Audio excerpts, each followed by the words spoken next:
hauteur de 83 mètres, elle s'écoule telle une pluie en provenance du ciel ayant décidé de ne plus jamais s'arrêter. La rivière Montmorency donne naissance à un effondrement du sol, laissant apparaître une chute des plus remarquables.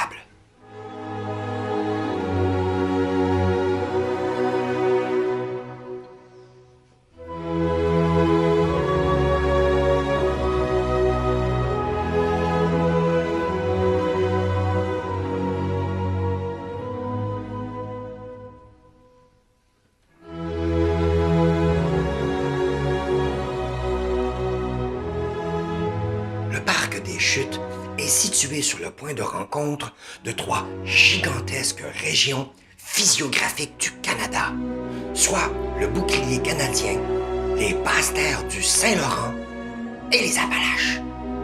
La chute et la faille de Montmorency sont tous deux le résultat du stress causé par le mouvement des continents, des plaques tectoniques.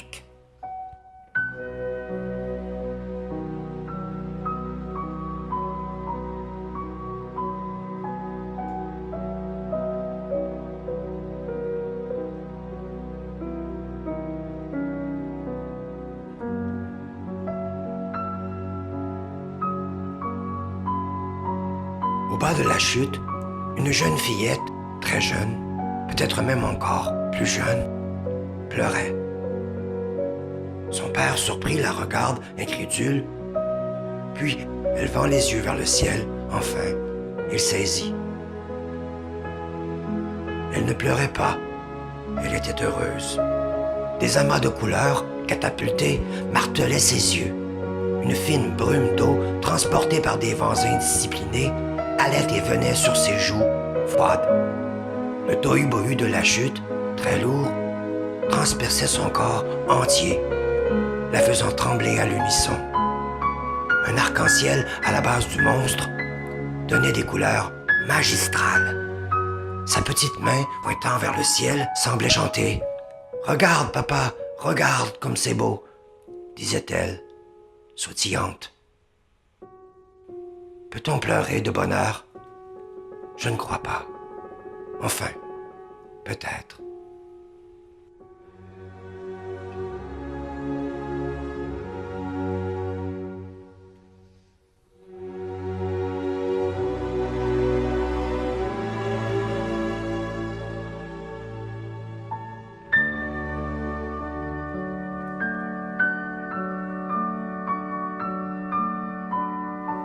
Des fantômes suspects s'en vont disparaître à même ses entrailles.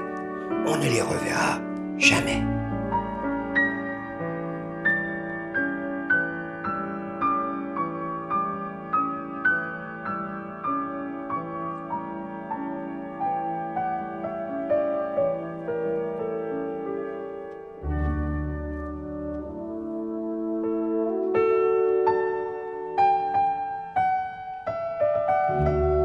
Le parc de la chute Montmorency nous donne le vertige.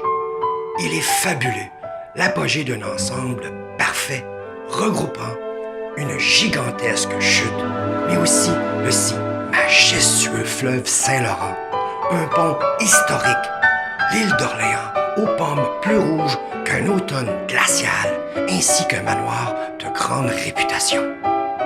Tous ces lieux rehaussent la grande renommée de Québec, ville capitale, ville du patrimoine mondial.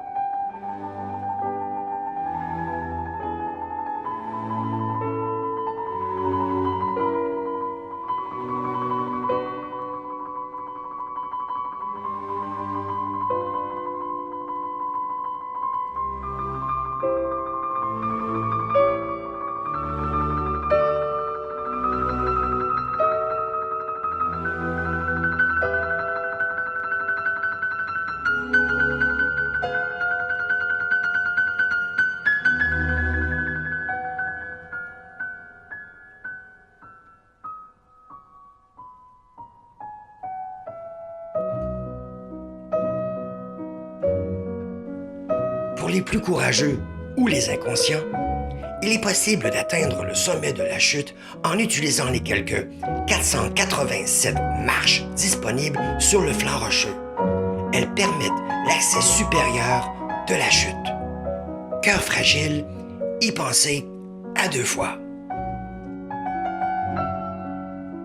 À chacune des secondes s'écoulant, 35,6 mètres cubes d'eau sont engloutis, produisant un effet visuel flamboyant.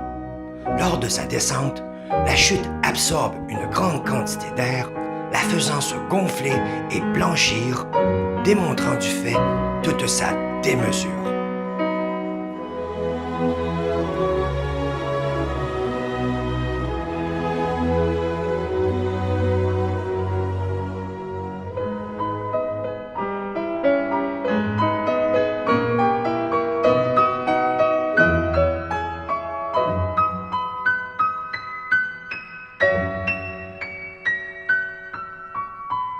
Un pont suspendu piétonnier de 100 mètres, construit en 1993, relie les 2 rives. Stratégiquement érigé, il permet au badaud de ressentir tantôt toute la puissance, la rage et la beauté d'un torrent en chute libre, tantôt la peur et l'insécurité d'une structure bercée par des vents plutôt infantiles. L'expérience est mémorable et vous laissera peut-être une brûlure difficile à cicatriser. Mais l'esprit s'en remet toujours. Des enfants, encore inconscients, le traversent et le traversent. Quelques mamans, plutôt incertaines, abandonnent et restent à quai.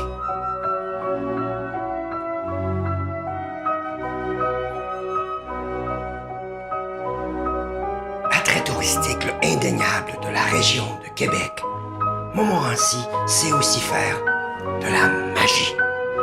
Elle ne crée pas de jeunes couples amoureux liés à la vie, à la mort. Elle s'occupe plutôt de ceux déjà là, en les réconciliant. Les enfants turbulents, tapageurs, et certains peut-être même voleurs, s'assoient un instant et se calment, comme subjugués, paralysé. Un vieil homme, un très très vieil homme, assis seul sur un banc, canne à la main, jette un dernier regard, puis, apaisé, quitte rejoindre celle tant aimée.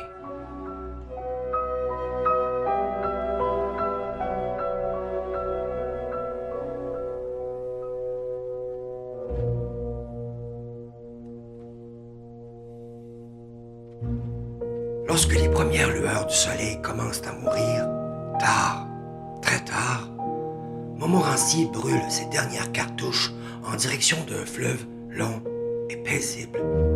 Un mariage sera célébré. Ils chemineront ensemble jusqu'aux abords de l'océan où le cycle recommencera.